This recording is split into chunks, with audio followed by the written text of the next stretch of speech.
Tokyo Tonight.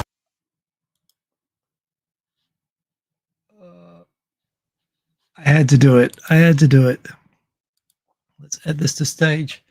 Did that work? Did you hear the sound? I've been playing with boom. Welcome. This is Tokyo Tonight. According to that, I am live. I've been playing with show intros using Sora. I've made a whole bunch. In fact, I've already got enough. I could do a whole bunch of them every week. But that wasn't the actual tech issue. My Chrome renewed today, and as a result, I can't see any of my bookmarks anymore. And when I logged into StreamYard, it said that it wasn't authorized to use my camera or my microphone. So I was sorting all that out at the last minute. Anyway, that was a lot of fun. Hope that you're all doing well. Of course, we had a quick show last week, although still got through everything. Had a very fun 2.5 Voyages. The upside of that really is that Victor really enjoyed it and got a ton of feedback. Most of it positive towards Victor. Most of it said that I was too pro Chris Broad. But frankly, I think if I'm pissing everybody off, I've kind of done my job. In the end of the day, I think that her original video was kind of not that big a deal. And so I disagreed with Chris, even bringing it up. But that said, watching her lose her shit in response was kind of fun. And, like I said, I thought she was actually winning the whole debate until 8 minutes into the video. But the final 16 minutes were a bit of a meltdown. But there again, they were both very upset with the situation, everything they would deal with. So there we go. Danny H2 doesn't like AI and Sora. Well, that's something. But I'm having fun with it, and like I say, it's I'm actually planning to get into that a little bit today as well. I know that some people don't like it, but you don't have to use it. It is fun doing things that I could not otherwise do with it, and that I couldn't afford to pay for, and that I wouldn't do if it were not for the availability of that technology, and if it creates something that entertains and delights. Although I definitely understand the reaction, and I'm not hiding the ball. The watermark is there. Anyway, hoping that you're all well. The first thing is, lately I've noticed I'm really struggling with Monday mornings at work because I enjoy the after party so much. I enjoy doing this show late. But in order to do everything and to not really ruin myself on Monday mornings, I would like to move the show forward. I find when we do the 10 p.m. For 2.5 Voyages, and we finish that at 11, and even if I do the after party and I finish at my midnight, that kind of works. So from next week, I want to change the time of this to 10 p.m. from 10:30 p.m. Japan Standard Time, which I know makes it a bit earlier for some people, and I really do appreciate that a lot of people get up and watch this as part of their Sunday morning routine, and it's already early. But if you will forgive me, it seemed to go okay for 2.5 Voyages anyway. I think it really makes my life a lot easier, actually, if we can just take an extra half an hour. I'm getting old. I definitely need my beauty sleep. Quick update is that the plan is from next week, I am going to switch to 10 p.m. But yeah, other than that, and playing around with the new intro and other things, let's see who's here. We've got Boom, Sadiq is in here, and he is number one, the best and only the great trophy for himself, which I would also give to you, Sadiq. Well done there. You did good. You got in there. Where are the people? By the way, I did get this set up like at 9:35 p.m. and I think sometimes that can cause it has to be like more than 60 minutes or people don't get the notifications properly all the time. But there we go.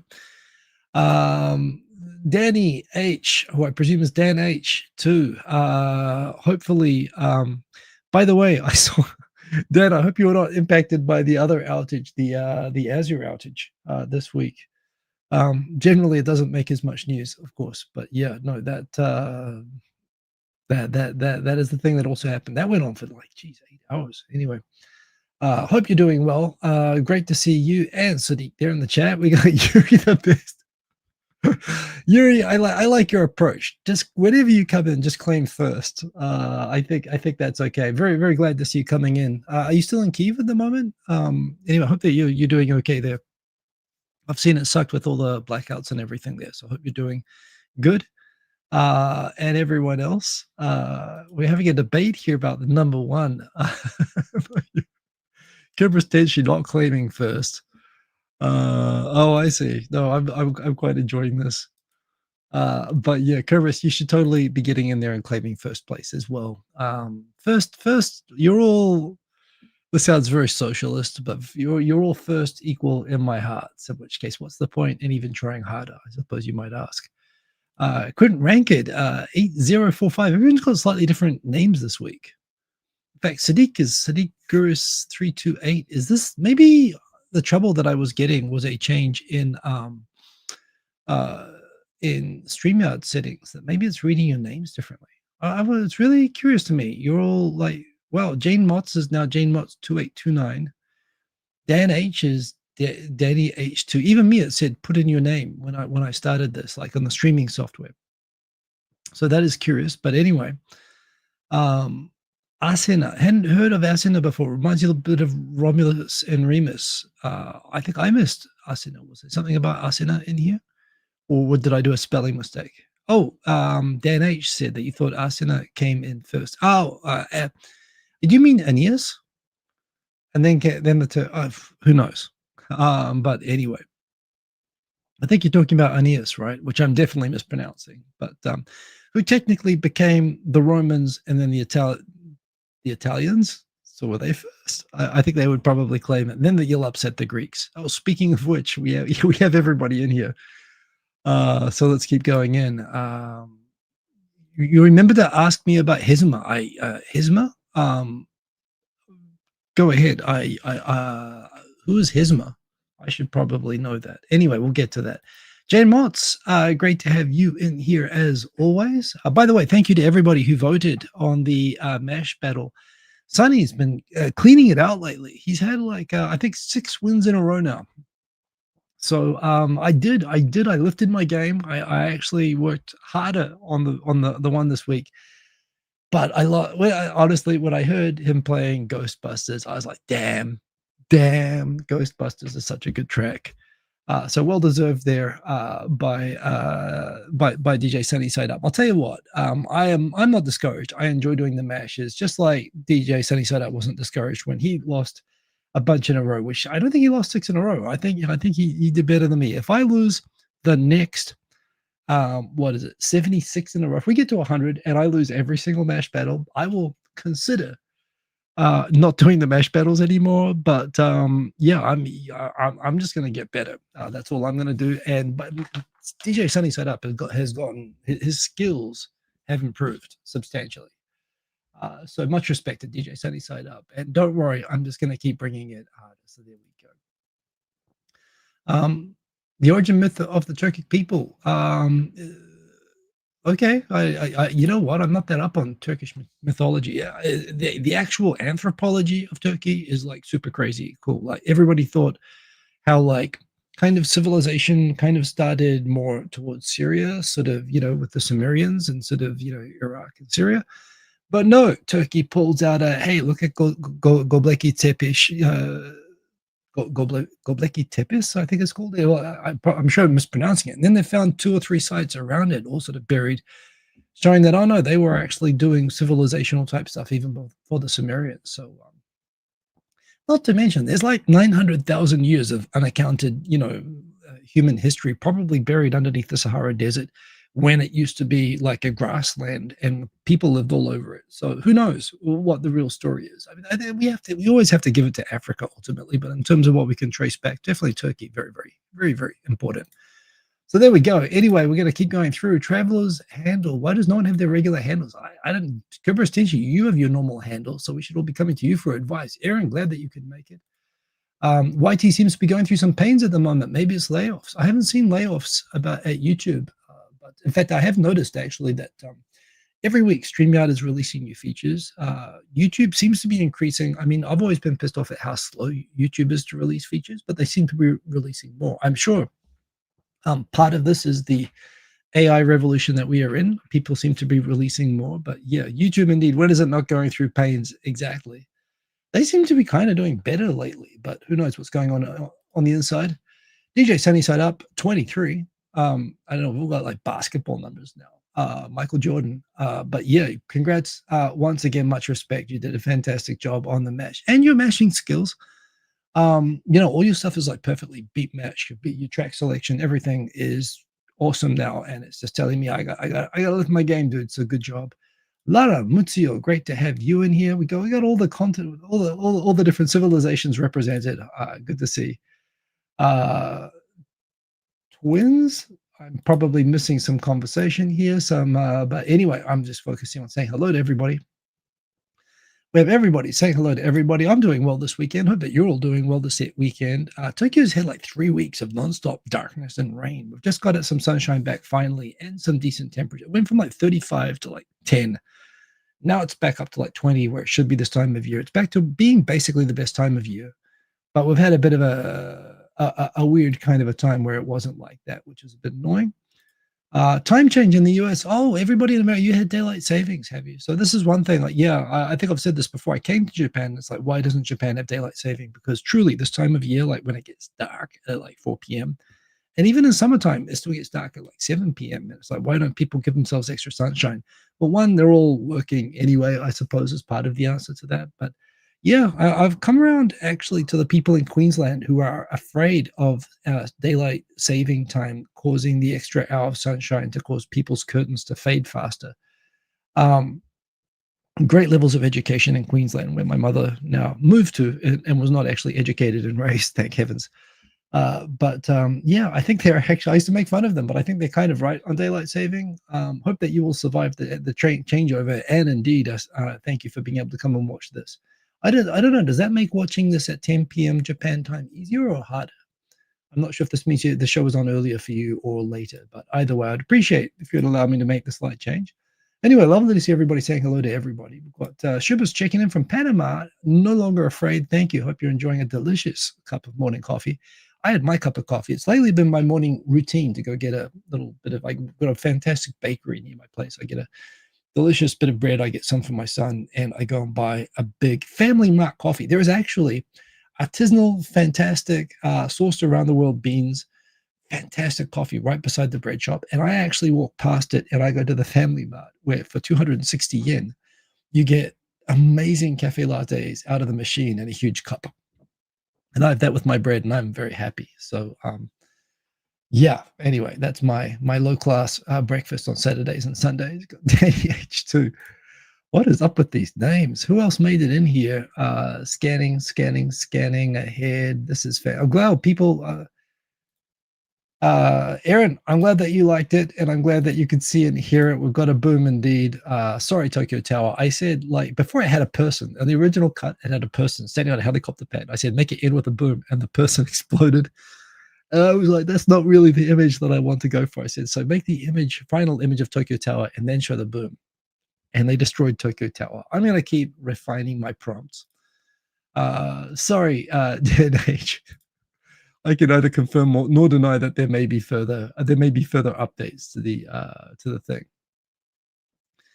Did you see her post after the video in the comment section? I think I saw something where I saw something. She actually posted to me on Instagram. She just posted a link to a news story that I couldn't click on. Yeah. Oh, I think did she?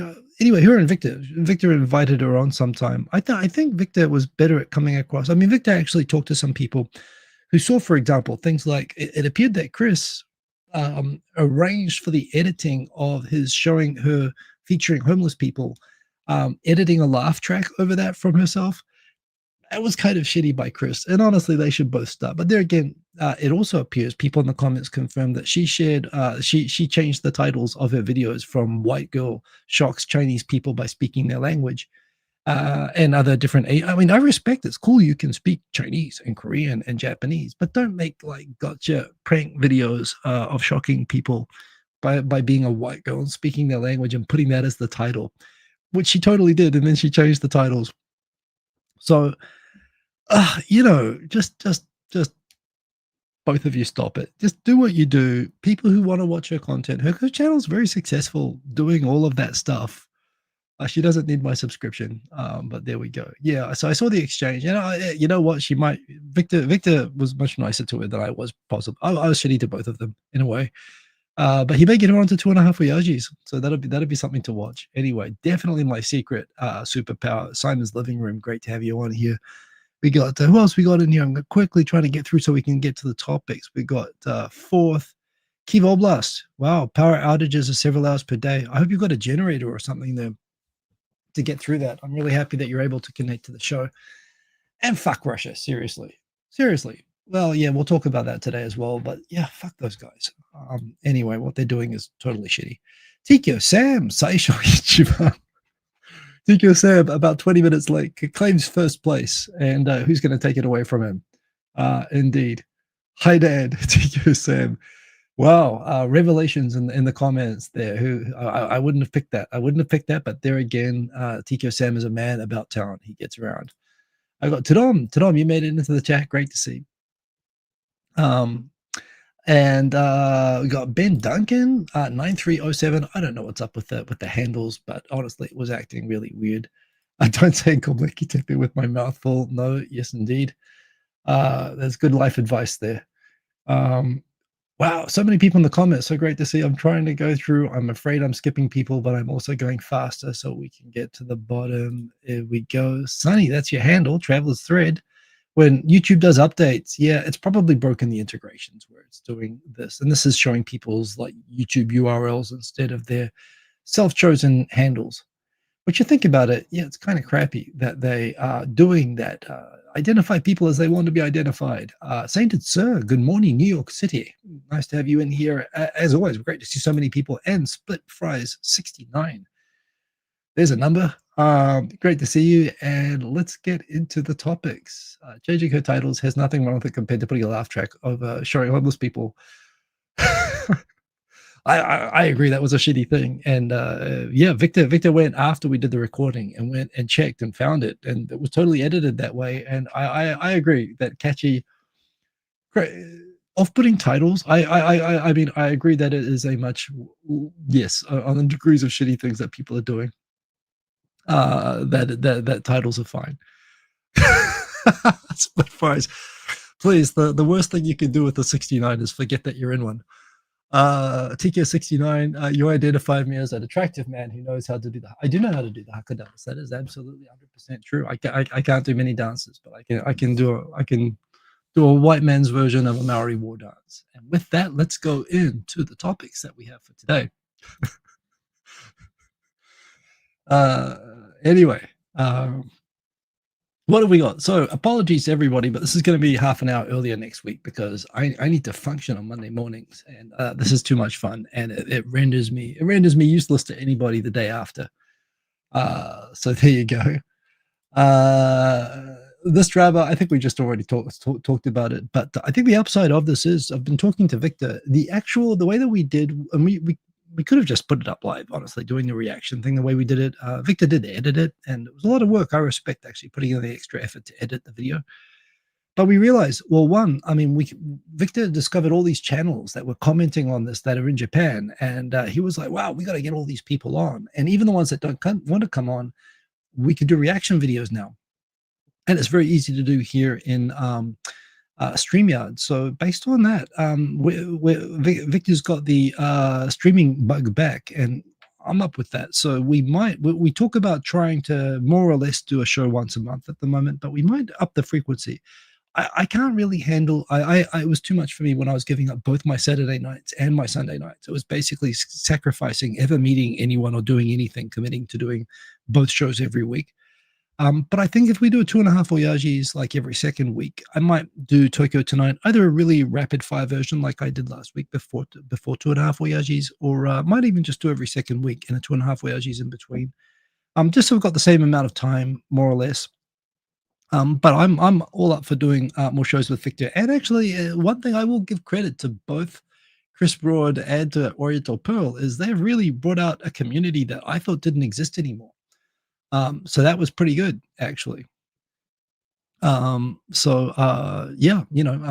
I should say thank you to both of you for reviving the community unintentionally. People still care. It's actually great to see that people still actually, you get the impression in recent years that YouTube's just become people posting increasingly impressive high quality videos and posting them on their own. and not really caring. It used to really be primarily a social network where people would both support each other's videos and make videos at the same time.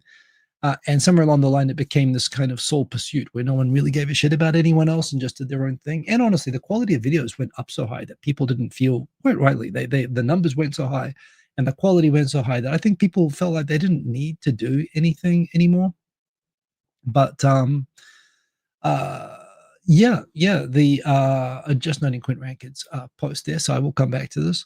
But yeah, uh, it's nice to see that there are still people who make videos and who care about who is in the community and what is going on. And it's kind of, it's basically that the fact that YouTube's really taken away the video responses and all the social functionality that used to be there in YouTube.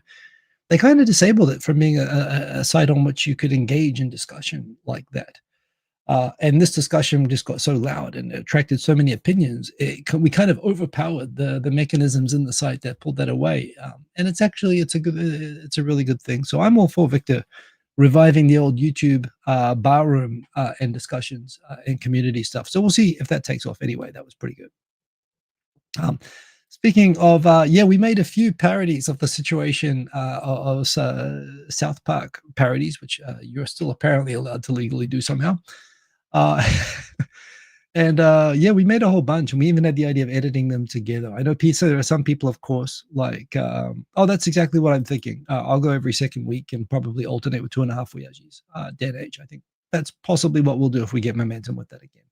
But coming back to this, yeah, I know that some people react really badly to seeing AI content, but I think you can actually do relevant and worthwhile stuff with it, or not even worthwhile, just fun stuff. So that's something to do.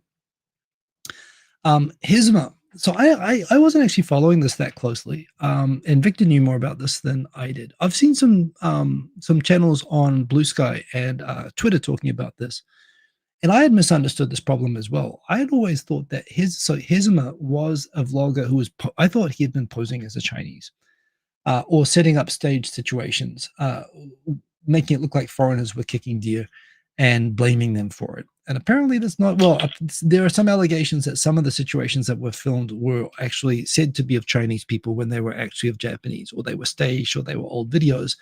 But that said, apparently there was genuinely a problem of some misbehaving, particularly Chinese tourists were being singled out for kicking and abusing deer in Nara. And there were videos of this. And so Hezima, who's kind of a Johnny Somali type outrage type vlogger, decided to make videos where he sort of would ambush foreign tourists who appeared to be Chinese or Chinese speakers, kicking or abusing the deer and basically, raging at them and filming himself doing that. And doing that in Nara got him elected. And this was something that Sanai Takaichi, who was elected prime minister from within she was elected party president of the LDP and hence went on to become prime minister. She pointed this out as well. It was something from her home constituency of Nara that became a very big topic, that there are misbehaving foreigners who are not respecting the rules here, and there needs to be some tightening of the behavior of foreigners in Japan, which also plays into the general belief that foreigners in Japan get away with not following the rules the way that Japanese do. Both unintentionally, that there's a bit of a gaijin pass given to people where it's assumed they don't know the unwritten rules, like where to stand on the escalator, so everyone gets pissed off with them but doesn't really police them about it. But the other example, that there's always some truth to horrible stereotypes and rumors, but even from before, when I came to Japan, I've heard stories of foreigners getting pulled over for drunk driving or speeding, and when the police see that it's a foreigner, it becomes too much of a hassle. So the police, out of laziness, let off the foreigners where they would enforce with Japanese people. And this sort of thing allegedly happens, and even Japanese are aware of this. And in fact, there are situations where, as a student, when I was out drinking with Japanese friends in Saga Prefecture, they all said, "Oh, make the gaijin drive, then we'll be okay."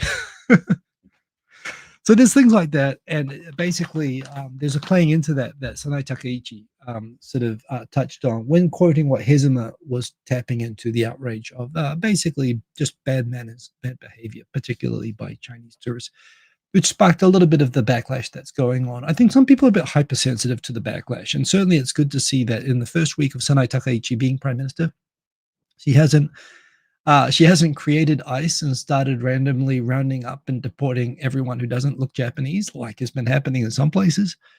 So she hasn't gone crazy on the nationalist anti-foreigner agenda that she used a little bit on her internal campaign. In fact, she's actually so far the small signs that we've seen, I consider to be pretty good of what sort of a prime minister she's going to be.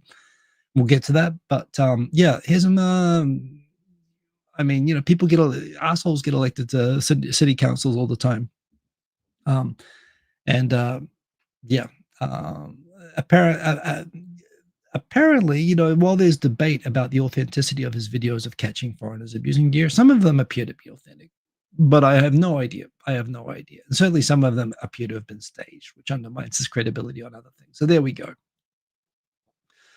Um, so coming back into it, what are the topics we've got? Well, actually got a fair bit in here. I haven't been featuring YouTube channels lately. I've been enjoying as a bit of a runner and getting more and more serious and adding miles. I am never going to be as fast as this guy. I should actually remember what his actual name is, but his YouTube channel name is Ran to Japan, whose motto is race harder, not smarter. He actually buys into the marathon running, or not even marathon, just the long distance running methodology developed by a New Zealand coach that is now kind of global standard, where it used to be believed that, there was sort of diet and pacing and, different strategies for running a fast mile or a fast, half marathon or 10K.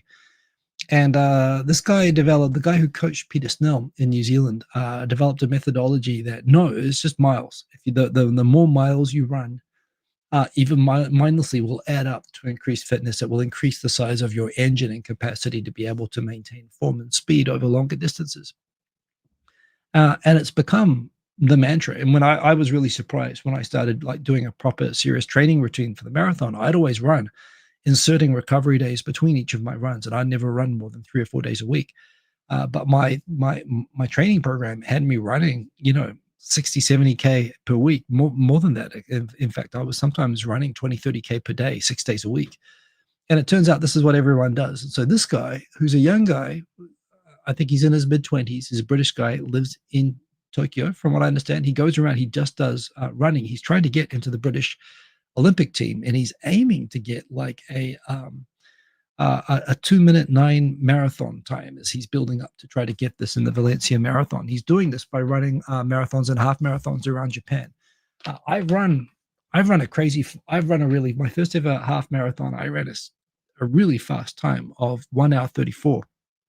And my marathon, I ran 3 hours 30, which are both pretty respectable first outings. But basically, at my age, the capacity he runs entire marathons through 2 hours with a heart rate of 180, 190. And his running cadence is over 190. I run the cadence of like 180, and my heart rate limit is about 170. It's something with age that your maximum heart rate decreases with time. So he runs with a heart rate like above what I can do. But yeah, it's kind of cool. He does all these really cool runs around Japan. He also goes into his training methodology, and he presents it in a really cool way. So I just relate to this, but it's a really interesting channel about someone doing something very cool and choosing to do it in Japan and talking about the Japan runner culture, which Japan has an amazing long distance running culture. So yeah, song memory, The Distance by Cake. Yes, indeed. Believe in yourself. Nice to see you in here as always as well. Cheerio, Simon's living room, but glad that you could make it. Didn't know that Japan, New Zealand was considering getting the cruisers, the Japanese Mogami class. I remember, geez, it feels like only yesterday, but it was actually 30 years ago that we got our last frigates. But I'm surprised we have the budget for it as well. But there again, New Zealand's making more money than Japan lately. This is also just a video I watched today that it's funny. I've had 2 really, really great conversations on this topic, philosophical conversations about this on the last week, not Japan related, but one was with a coworker where we were debating whether, as the LLMs that we are using for work are getting better for legal tasks, when I give it a huge stack of stuff and I ask it to help me brainstorm problems, I'm finding lately it's not only like I'm finding the capacity not just to regurgitate, when LLMs were not good 3 years ago, you could sort of see the stochastic parrot. You could see that this was a mathematical machine that had vectorized the mass of language on the internet and it could, based on statistical probabilities, it would randomly output next words in a way that magically would come out as coherent sentences. It was a probabilistic next word generator. And that meant that it could, and as they improved, they would get better at putting out what looked coherent, but wasn't grounded in any fact or knowledge or reasoning or understanding. And this was it. LLMs are interesting technology, but they're just going to write funny haikus and they're never going to be reliable. They hallucinate. They're never going to be able to be reliable as a substitute for thinking. And it's actually dangerous to think that they could be that, was the take 3 years ago. LLMs today, they think. I mean, we were debating. I've been using it for some legal analysis, and it's, and I always cross check. You never blindly trust it because it still can come up with wrong things. So you always have to cross check it and get it to provide its sources and everything. But lately, it's gone from being like 40% reliable to being like more than 90% reliable, and sometimes provoking thoughts and insights that I didn't have. And I was debating with my boss, who's also works in the tech context of, but is it really reasoning? And I was sort of saying, well, we know that it's just running algorithms on language, but if when it does that in a sufficiently sophisticated way, it's outputting something that simulates human reasoning to the point that you can cross-check and verify that it is acting like real reasoning. Even if when does a simulation of reasoning become so good that it actually is reasoning? And if that's what reasoning is, then we think that it's just a machine running calculations. It's not really reasoning, but we don't know what reasoning is. And honestly, if you can, just with enough brute strength and enough math, make it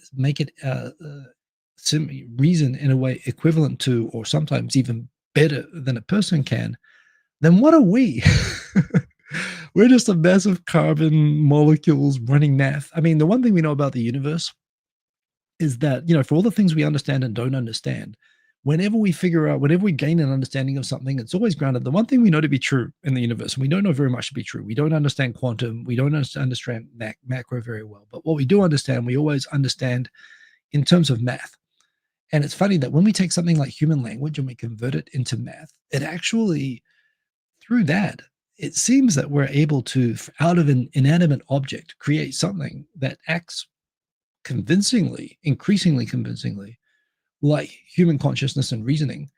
In which case, we haven't really figured out what our own reasoning and consciousness actually is. We don't know how we work. We don't know what makes us. We don't. It's kind of complicated to put out what's the difference. How do we know something's conscious or self-aware and something isn't? We struggle to do this even with animals that appear to be very intelligent and self-aware, let alone inanimate objects. But yeah, so he sort of goes through, a lot of people are really, really aggressively against the idea of even considering that machines are able to reason. But we don't even know what reasoning is. So why are we saying that it can only be a chemical or biological process? And he goes into a bunch of other, he's very pro AI. And I suppose fundamentally I am too. I enjoy the debate and the discussion with skeptics. But when he pointed out some other things about how people are so react, a bit like Dan H did when he saw the Sora label. And he points out that when people see text or when they see video and they hear that one was created, and when they're getting increasingly convincing and increasingly good, you know, um, people talk about, they use the same words that I've heard used in the context of music. I've heard in in other contexts of technology coming in and devaluing stuff that people have done themselves over the years, and that it lacks the sort of soul, or when you remove the amount of human input, somehow the output is soulless or mindless or whatever. Slop is the word being used right now, and but there I've also seen, if you go on to different sort of AIs, one, of course, AI can be used to achieve expression, intentional human expression, in ways that are amazing. You can do really controlled prompts, and the second conversation I had was, I actually had a cousin visit Japan, and I took her to an art gallery the other day. And it's funny. She's a distant cousin, from a part of the family where they seem to have married very well into other families. And I've only met a handful of people in my life that I consider to be real geniuses.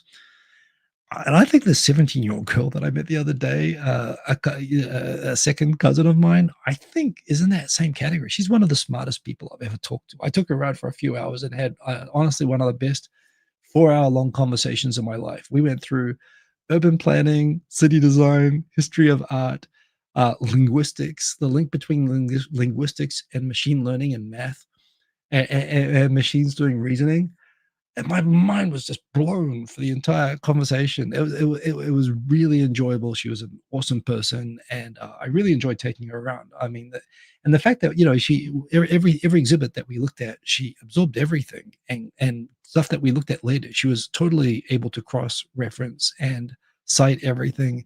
And this is someone who's homeschooled at the moment and doing university classes while she's 17 years old. So I don't know, a crazy smart person, and we talked about the entire universe. And this video was really part of it. So when I watched this video this morning, I'm like, I've just had all these conversations. And if you want to know where I land ultimately, while I try to be reasonable, I really enjoy hearing all the sides of these debates. I pretty much land exactly where this guy is. This guy says pretty much every position that I have internally. I'm very open and sympathetic. I've got, this person who I took around, my cousin. She is an artist and she hates AI stuff, and we talked about that. And she talked about how important physically learning how to draw and that skill is to her, and and how repulsed she is by AI content, as well as all the copyright, legal, and energy issues with it. And it was a great discussion. And I have all my family. I'm the only one who didn't get the artist gene, at least from my mom's side of the family.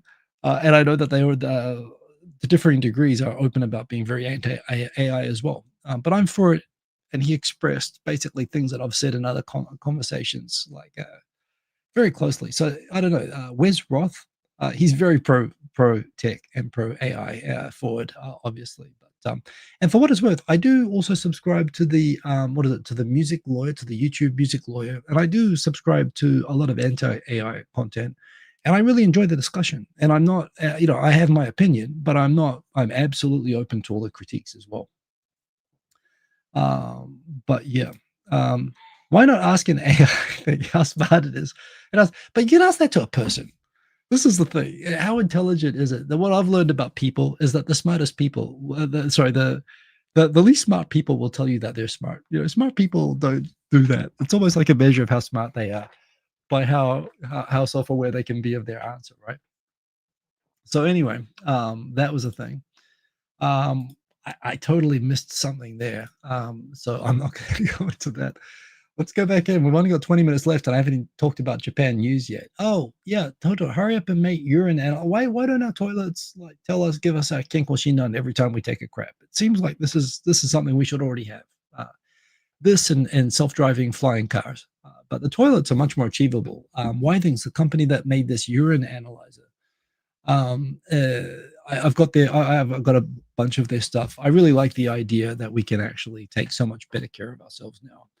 And technology is awesome, and this stuff is probably using AI as well. And I don't care so long as it's telling me that if it stops me if something like this stops me ever having another kidney stone, I'll buy two. So that's where I'm going. Uh,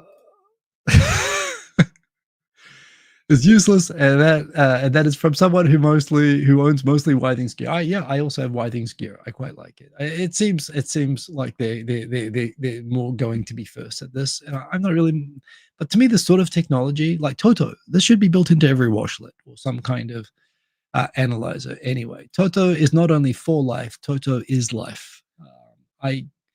I cannot leave this country with Toto not here. I feel like there's a Wizard of Oz reference to be made there somewhere, but I'm going to move on. Let's get true. Let's see. I'm not sure if we're still talking about urine analyzers, but there we go. Tourists are increasing in numbers, but they are doing less shopping when they're here, which is surprising given that things are cheap.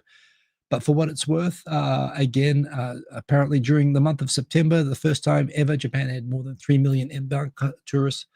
There are some neighborhoods, I have to admit, I do not go to anymore because they are so flooded with tourists. And it's not just that. I mean, neighborhoods like Shibuya and Harajuku, which were crowded before and difficult to move around in before. But when they're crowded with lost people wheeling suitcases behind them on top of being a crush, and they all look like you. Well, they don't all look like me, but I feel part of collective responsibility, and so I just try to stay away from them. But yeah, in fact, again, just another thing, a crazy thing that just I was impressed so many times by my cousin the other day. But she asked me for some tips, some secret spots in Tokyo, and I was kind of well, Tokyo is huge. It depends on what you're into and how deep you want to go. And I before I really knew anything about her, I was kind of I was joking to myself. I mean, geez, depending on how much of a nerd you are, you might want to go to Jimbocho, go buy rare, used books. She's into K-pop, so she probably went to Shionkubo today, I think. But the standard tourist trail. I was ready to tell her Asakusa, Harajuku, and give her all the disclaimers. So I asked, "What are you into?" And she's like, "Well, I went to Jimbocho yesterday, and I found some rare used books to buy for my father." I'm like, "Holy crap! You already went to what I would consider the deepest places in Tokyo to go for people who know where they're going. In Jimbocho, for what it's worth, is not. You do see foreigners around there now. It is a very, very, very cool. Just the same way that Shibuya used to be the best place to buy records in the world. When I was DJing, when I was buying vinyl, and you could buy music from America or UK or Europe from there better than you could buy in Europe or UK. Jimbocho has become famous as a place for books that you can buy better than book collecting places elsewhere. So there's that sort of thing. But yeah, the places that I'm kind of like, part of me thinks the tourists should spread out more, and part of me thinks no, maybe it's better if they just concentrate in certain places so I can stay away from those places and my other places don't get busier and more crowded. But yeah, the pace is definitely, we're recovered from the pandemic. Japan is on track to have 36.87 million tourists this year. Oh, wait. In 2025, 2025, we're looking to get 40 million. Now, I know France gets more tourists than this, for example, but that is crazy from a couple of 100,000 people when I first got to Japan. Hotel expenditures are rising because that's how much hotels prices are going up, but shopping is going down. So I guess they're actually starting to see more. I've definitely seen tourists becoming more savvy, which is good to see, but there we go. I say take a photo of Prime Minister Takaichi starting out with a 74% approval rate, because most prime ministers in fairly short order dive to like 30% approval rate. It is actually surprising. That implies that a lot of even communists and Democrat supporters are giving her approval at the moment. I mean, she hasn't really done anything yet to offend anyone yet. So some people might say that. In fact, I think even Ishiba maybe had a rating, something like that when he started. She's been sort of dropped into the fire. I must say, for this 1.5 weeks, I'm going to say so far, I'm kind of impressed with Prime Minister Takaichi. I was not supportive of her in the PM race, just because of her, for the same reason I wasn't supportive of Abe. And the thing is, I'll give it to Abe. I think Abe was a good prime minister. I didn't support him because of his personal politics, but he was a good, competent, professional prime minister, and that's why he lasted for so long. And my hope is that Takaichi, who was an acolyte of Abe, and Abe sort of designated who he wanted to have become his successor, and I always hoped that she's as prudent and as smart as he was, because she shares his nationalist politics. But he had a very nationalist streak that I didn't like, but he tempered it by being a very good leader. So far, she's showing some really interesting and positive signs. A great discussion about this, by the way, on the Japan Expert Insights channel this morning on Timothy Langley Esquire, where he pointed out that while she's being criticized, for example, a lot of feminists and people hope that she would, for example, appoint a cabinet full of women, and she's only appointed 2 women to a cabinet, less than other LDP cabinets. And a lot of people are saying, oh, she's an anti-feminist woman or whatever. Apparently the nuance behind this, he gave a very good explanation of some of the nuance behind this, which is that a lot of people in the LDP and the government feel that in this rush to accelerate the promotion of women, women are being promoted without the skills to handle the roles that they're being sort of thrust into some of the time. And people like Sanai Takaichi in more private discussions have apparently, and other people have said, it actually kind of is counterproductive to the image of women as being competent leaders when you put them in roles before they're competent to handle those roles. And so and they point out that what she's done something kind of subtle. where previous prime ministers would put one or two or three or four women in cabinet positions and have all the vice cabinet positions all be men. Which were the people who really do the legwork and really learn about the administration, the operation of the ministries. She's done the opposite. She's only had two cabinet ministers, but she's appointed 8 women in vice ministerial positions, which is where those women will learn the skills to be the real competent ministers later on. So she's actually focusing. Well, it appears you could say that what she's done is something more subtle, rather than just going for the PR opportunity of putting more women faces in the front line. She's actually doing something more structural to improve the ability of women to actually participate more, which is actually really, really interesting. Given that there's an existing narrative that no, she's not the feminist that we wanted, and maybe she's not, but she's not exactly anti-woman either. So it's an interesting. She's taking it seems a thoughtful approach.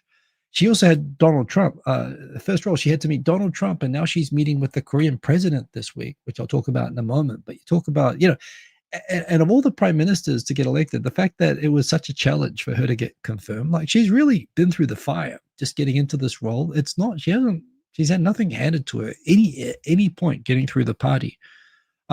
She literally had to work harder than men. Like, to get confirmed, they literally lost the coalition party and had to make a new coalition just to get her confirmed.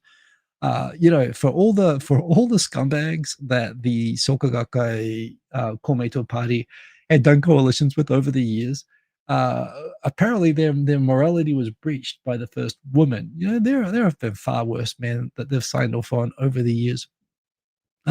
She's had to scramble this whole last 2 weeks, and she's come through and has done kind of a good, impressive performance this week, which shows me that maybe she actually really does have the sort of skill and nous, not just the politics, but maybe she has some of the street smarts that Abe had. And what's also cool is that while Abe again was a multi-generational hereditary politician, like most of the leaders in her party are, people point out that's not her background. She's a regular person. She played in a heavy metal band at university. I think it's something that gets put around. But she used to commute by motorcycle. She worked in a TV channel. She's not from any political sort of heritage. She's worked really hard. And I really, so far, I'm seeing, it's really, really early days, 74%. This is totally going to collapse. But I see signs that she might be someone who knows what she's doing. And in the end of the day, Quentin Rankin didn't like it when I said an evil, smart person over a stupid, well-intentioned person. I mean that as an extreme. I've used that in work context before, but the point is, I'll always favor someone competent who I disagree with, but who I can trust will do the competent and correct thing generally, even if I'm ideologically differentiated from them, over someone who shares my ideology, but I don't trust because they're an idiot. She seems to be smart. And that itself, I don't know that Ishiba was actually that smart. And there have been politicians from parties that I've supported who have been idiots. Nothing worse than the person on the side that you're supporting is an idiot, which is, I'm sure, how many Democrats have felt in America over the last few years anyway. So she seems pretty smart, and I'll give her credit if she does smart things. Speaking of not smart things, I swear, this is not... Look up the news Kitakyushu. Look up the last 100 stories in Japan that mention Kitakyushu City and Fukuoka Prefecture. And I swear, the number of times that the words hand grenade get mentioned in association with Kitakyushu City in Fukuoka Prefecture.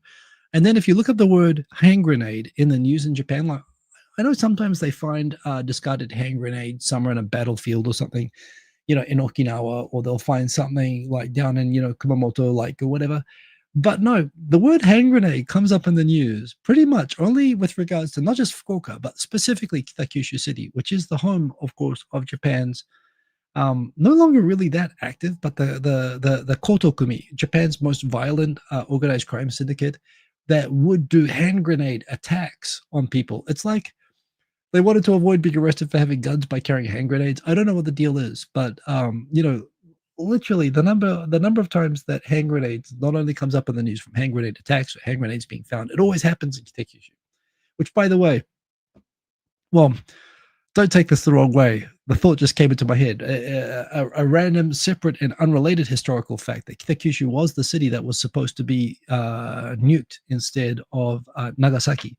It was cloudy over the Kyushu. So Nagasaki was a secondary target that they went to. It was actually a huge manufacturing city during World War II. No, I realize if I said that straight away without disclaiming that, it would sound like I was saying that the city deserved it, which they most certainly did not, of course. But in fact, nobody deserves even to be in a city with a hand grenade problem.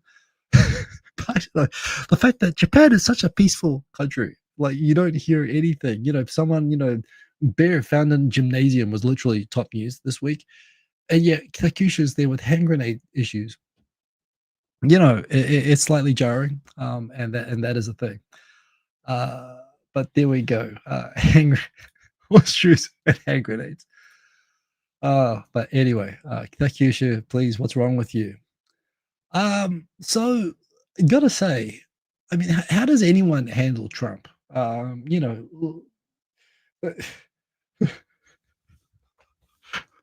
was about to say, I was. I mean, basically, thanks, America. Thanks for giving everybody in the world this problem of trying to figure out how to deal with this guy. What is the right way to deal with him? As much as I made fun of Abe doing backward spins on the golf course while letting Trump win a round of golf, and sort of debasing himself. Well, that looked pathetic. It kind of paid off. America kind of looked in different directions during the first term of Trump when Abe was in charge. Um, Takaichi really, as far as I could see, her job was pretty much to come in and, just get him to pay attention to somewhere else. You know, and she actually showed her personality. All these prime ministers who actually have interesting personalities who suppress it when they're prime ministers. Ishiba was terrible. He went to like ASEAN and was meeting other leaders of ASEAN and went to different international meetings and sat slumped in his chair with a limp wrist, like, avoiding eye contact, shaking hands with people. Takaichi was at an international meeting, I think an ASEAN meeting actually, where she went and hugged the president of Chile and had a great chat with them. And here she is on an aircraft carrier where she's like, acting, kind of a bit, I suppose, now that I think about it, a little bit like Elon, except not getting into all the weird hand gestures or jumping down or up and down. It probably Elon should have acted like her when he was at a podium with Trump. Like, she's acting. Yeah, it's cringy and it's awkward, but frankly, it's exactly the way she's doing Japan a favor, taking the hit for everybody, just basically going along with it and making Japan a play, just not pissing him off, frankly, because we just don't want to deal with that stuff. However, an unnamed veteran diplomat commented to the Mainichi that it's very unbecoming to see a woman, to see a gesture, to see her gesture like a rock star that a shy proper Japanese person would not usually make. Yeah, if an elderly diplomat is saying that to the Mainichi, trying to undermine her, that reflects more on the diplomat, that they're probably just not comfortable seeing a woman in the first place, let alone someone who's actually good at building a rapport with foreign leaders. I actually think two things that came out of the meeting with Trump, by the way. The I mean, she was animated, but I actually found her more likable here than I've found her at any time ever in Japanese politics. I mean, what are you supposed to do? If I had her job, I would say that's exactly what you're supposed to do. You're supposed to throw your arm over the guy, slap him on the back, beg that for Americans to please vote for someone else next time, and show him a good time in the proper way. But yeah, apparently Trump. Here's another thing, and this one's going out for Yuri. Trump did something right, and Japan did something wrong in this meeting. Trump said, "Hey, Japan, you should pull out of your investment in the Sakhalin 2 project. Sakhalin, massive island, used to be part of Japan before World War II. They discovered a massive natural gas and oil reserve there that is being drilled as part of a huge international project that Japan is funding. And Japan gets like, I don't know, 20-30% of the of its natural gas comes from Sakhalin. And this is in spite of like the Cold War. In fact, the continuing state of war. There's no peace treaty between Japan and Russia over territorial disputes. Yet Japan is invested in and is still paying Russia for the natural gas, like for a huge amount of the natural gas that comes out of Sakhalin. And Trump said, "Hey, can you stop funding Russia, giving Russia all that money for natural gas, and can you stop buying their LNG? And she said that'd be difficult because Japan needs that gas. Tokyo Gas, by the way, after this meeting with the president, said it is going to increase its purchase. It's going to abandon its climate commitments, and it is going to buy more shale gas from America. And that is also part of what's behind Trump saying stop buying Russian gas. But the problem here is that, Japan is funding, as is the European Union and everyone else who is addicted to Russian oil for energy. They're funding Russia's never-ending war against, a completely unjustified war against its neighbor, costing hundreds of thousands of innocent Ukrainian lives and many volunteers. And I guess they're not pulling up. They're not doing a general call yet, but there are still conscripts and so on in Russia. Hundreds of thousands of Russian soldiers. Yeah, it's just happening, and it makes me think: would Japan keep paying for Sakhalin-2 oil, funding the Russian military if it attacked Japan? Because there's not a lot to indicate that Russia. I mean, Russia's lately it's been prodding and poking to see if NATO would do anything about Estonia or Lithuania or Latvia, or even Poland. Right, like they're starting to test. They're doing overflights. They're flying drones and stuff like that. Like, I think they're going to move on the Baltic states, and Europe is paying essentially for an attack on itself, and Japan is funding it as well. Trump is right to say stop buying Russian gas. Japan has to figure out Japan's, of course, energy poor. It has to figure out a different solution to that. But yeah, she rebuffed him. She said Japan's not going to do that. But Trump was right. But everything else, they hit it off, and I think that was a good thing. Anyway. So yeah, he's a populist, mirroring whatever full diaper I practiced on. Yeah. So yeah, thanks America. We'll deal with the full diaper that you send over to us. There's actually possibly a related thing that Tokyo Gas has announced that they are dropping their renewable targets and they are going to invest in US shale gas. This happened at the same time. This announcement happened at the same time as the Trump visit. So perhaps Japan is going to shift. But the thing is, it's already in Japan's argument was that if it pulls out of its portion of ownership of the Sakhalin gas project, it's just going to be Russia and China are going to own everything there and they're going to benefit. But no, this still essentially means that they're funding Russia's bad behavior, and I have a big problem with that.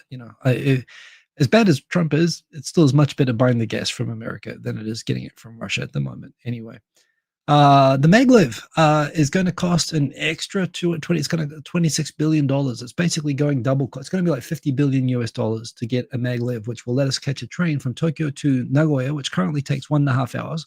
We'll get there in 40 minutes. Raises the question, why would we want to spend $50 billion in order to go to Nagoya in 40 minutes? To which the answer is, it's not to get to Nagoya, it's for Nagoya people to be able to get out in 40 minutes.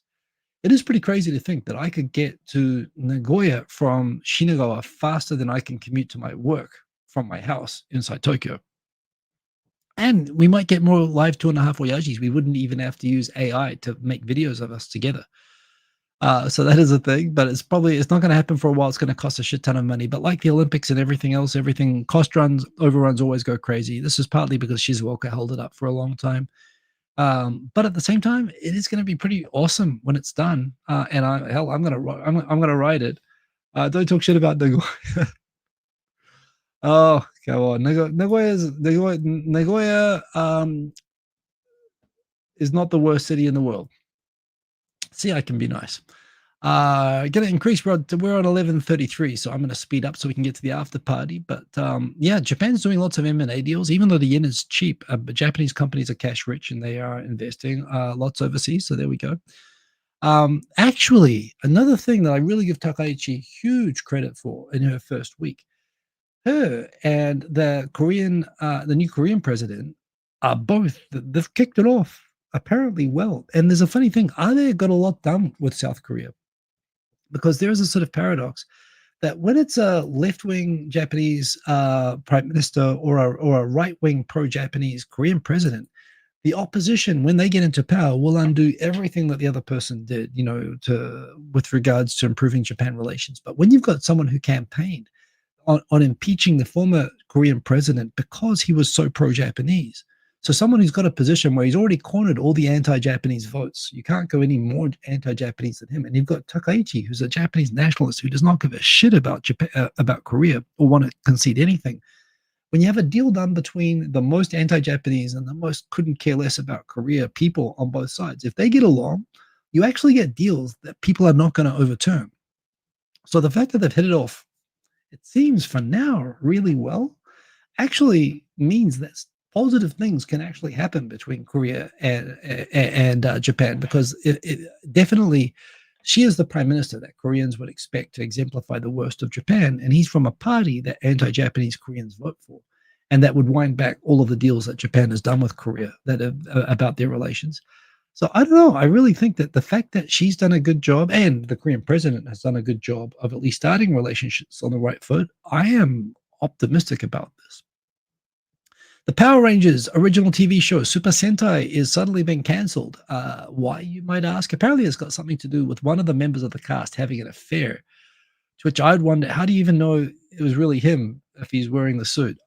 I don't know how that works. It's a bit sad, but that's a thing. I mean, I suppose there will be other opportunities to wear leotards and do karate in other TV shows, but that is happening. Unseen Japan did a list of the 10 top neighborhoods in Tokyo for drinking. Am I human? Do I pass the test? Come on, Cloudflare. Yes, I'm a person. Thank heavens. They did a ranking, which seemed to make sense to me. There were some surprising choices. Shinjuku Golden Guy #1. Tokyo Station area has improved. Man, I remember when there was nothing there. It's definitely gotten good around Tokyo area, overtaking Ginza. I still think Shinbashi is sort of the traditional, but you know what? The Yurakusho area as well is also pretty cool. This whole area is kind of a continuous stretch. Ueno, surprise, I don't go drinking there very often. Yokohama Station area, I get. Ikebukuro is very sort of Chinatown-y area. Ebisu is classy. That's where there's good food. I'd recommend, if you want to go out for good food in Tokyo, Iidabashi, Kagurazaka, and Ebisu are the places to go. I used to work in Minato Mirai, and I didn't like it, and I don't think of it as a good place to go out drinking, but I know it's been developing a lot. So there we go. And Akasaka Mitsuke, that's where I do my kickboxing and my gym right around the palace.